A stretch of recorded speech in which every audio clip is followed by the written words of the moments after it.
My name is Tim Boddy. I am a photographer and photojournalist based in East London, and I'm a recent graduate of London College Communications Masters in Photojournalism and Documentary Photography, which I finished just before the pandemic. So good timing in that respects. And yeah, I undertook a project called COVID-19 Plant Prints. It's kind of self-explanatory in a way is the title. And over lockdown, I, like many other people in the country, were feeling, quite isolated. I had like extra time in my hands as kind of my freelance work, my photography work had fallen off the cliff.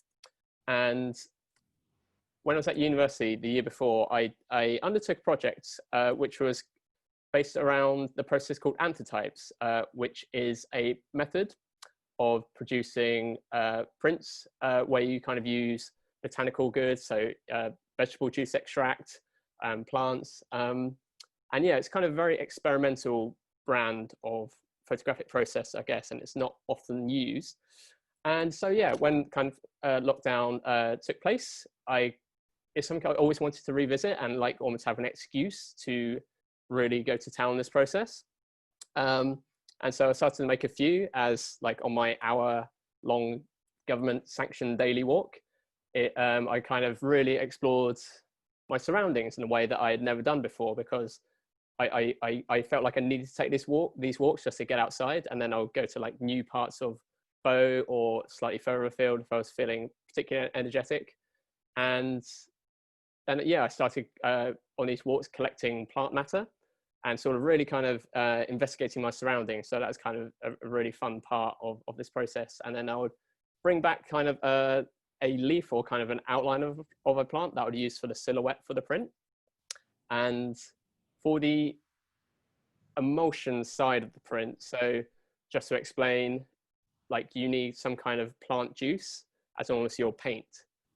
So from my local independent shop or what I had in the fridge, I would kind of take vegetables. So for example, I'll use spinach as my example, as it's a particularly good one to get a print out of. You take your spinach, put it in a mortar and pestle, then crush it up until it kind of forms like this pulpy kind of mush thing, and then you strain it through coffee filter or muslin cloth, and so you can just left with kind of essentially spinach juice like in the bottom of your bowl, and then you kind of paint with that. So get like a soft brush and paint it on. I was painting onto paper. Leave it to dry, maybe do a coat or two. And then that's when I'll take the plant matter that I had sourced on my walk. So I was picking up plant matter from Tower Hamlet Cemetery near me, from Mile End Park, Victoria Park, Olympic Park. Very blessed to be in a relatively green part of London, I suppose. And yeah, I placed this plant matter on top of my paper, then put that in a frameless picture frame.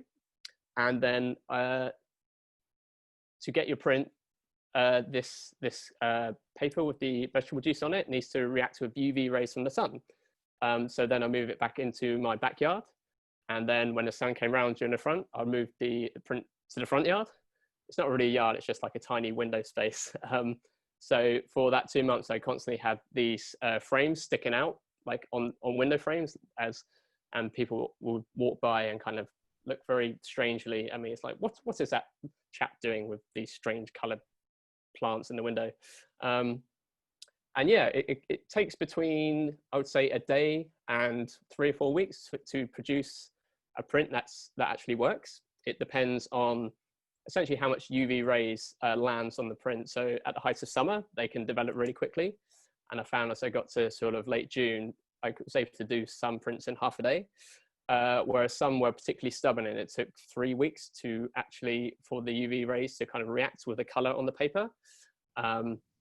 Like I think red cabbage was particularly annoying one to do. And some of them were worth all the hassle, and like, I'd unpeel it from the frame 3 weeks later. It's like, yes, it worked.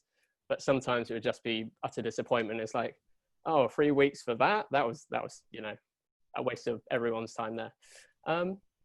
But yeah, I guess that's the process side of things. And in terms of the benefits to myself, it was great to have something to focus on that wasn't kind of looking at my phone, looking at a screen.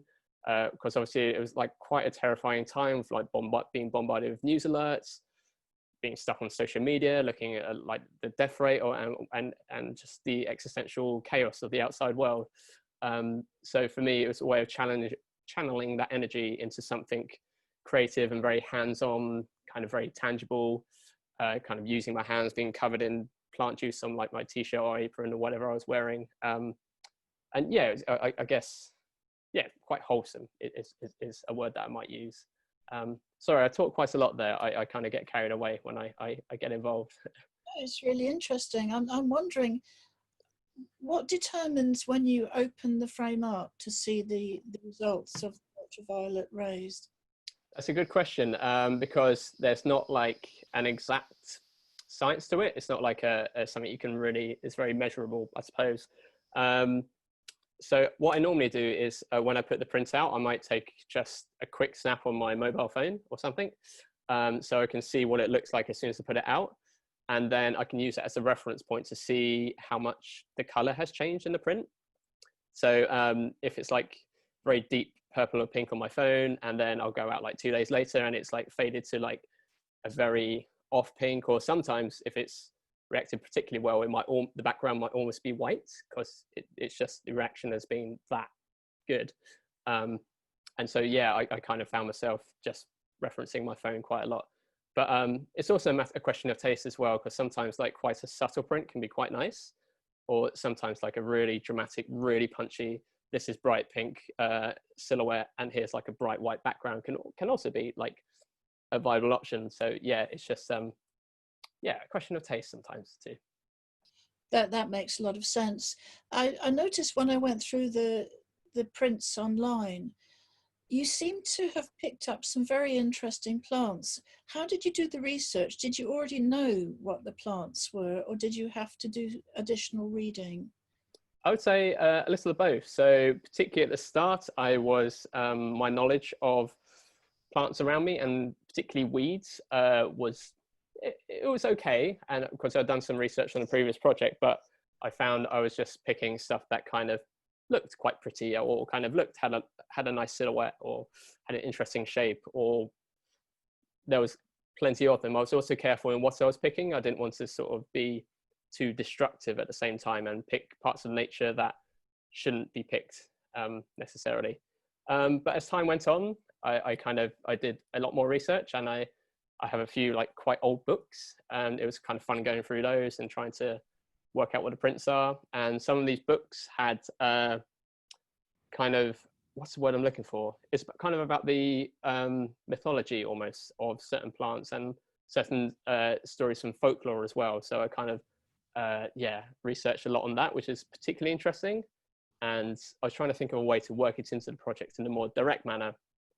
But I didn't want to overcomplicate things so much. But by the end of the project, and I kind of, at some stage, did some backwards research. So once I had all my 147 prints, I then kind of researched the ones that I didn't know so much about. And that part was also fun. That was kind of part of a learning experience. And again, going into this idea of having a focus on something and not just, looking at the TV or whatever it might be, or on social media. So that was also fun. Like, yeah, just learning. So did the publicity pick up all of your prints, or was it just a selected number?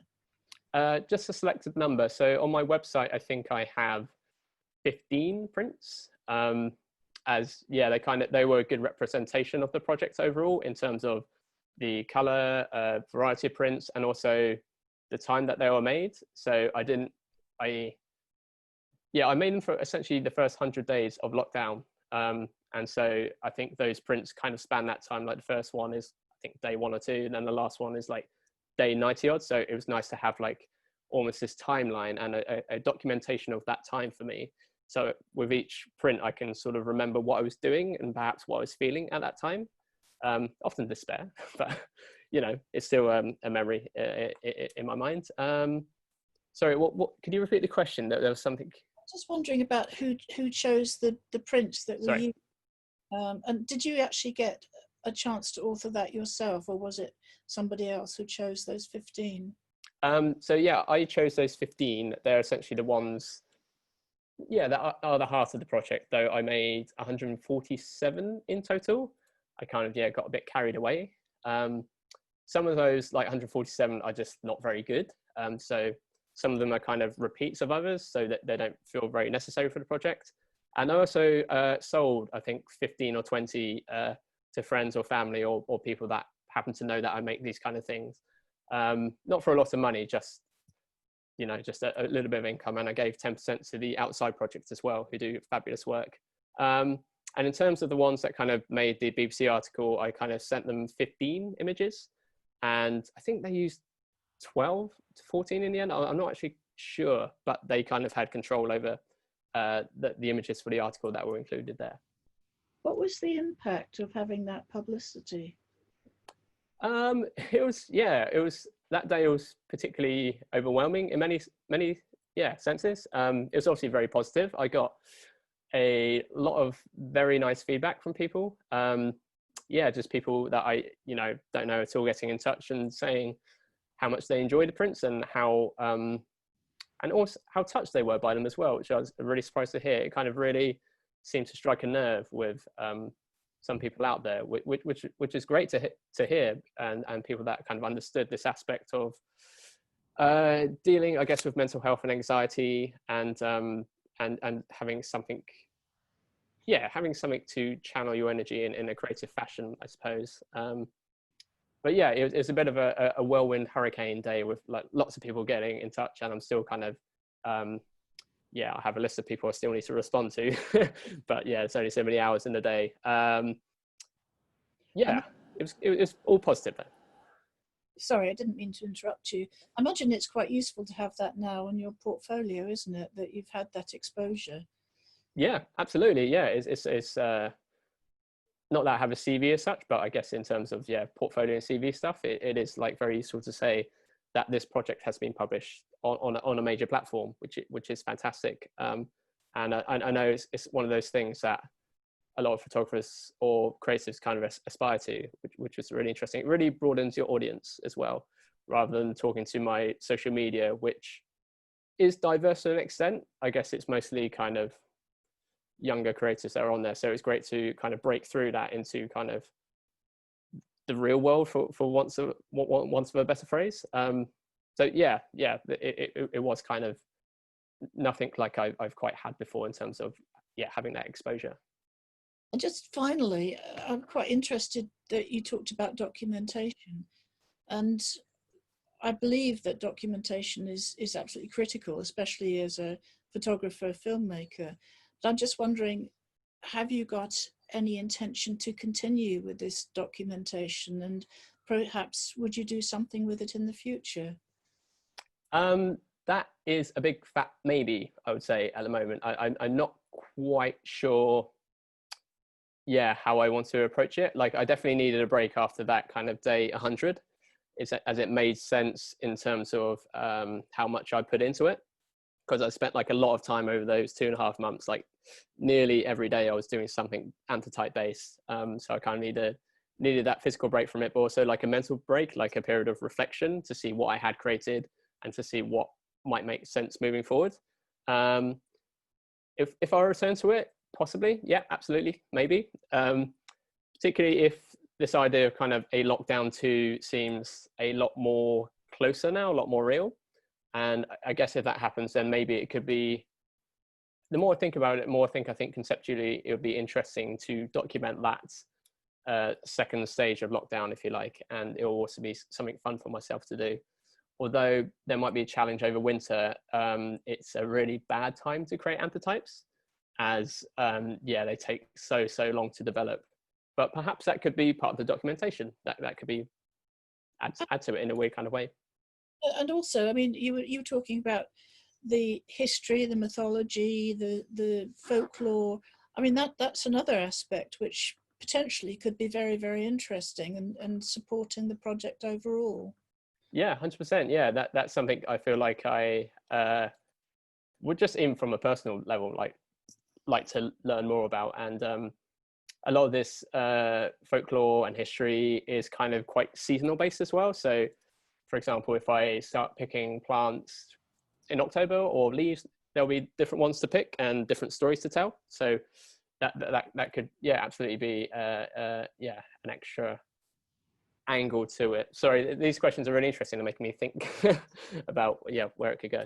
I think it's watch this space, Tim Boddy. Thank you very much indeed, you know, for allowing us to ask you questions about your really very lovely project.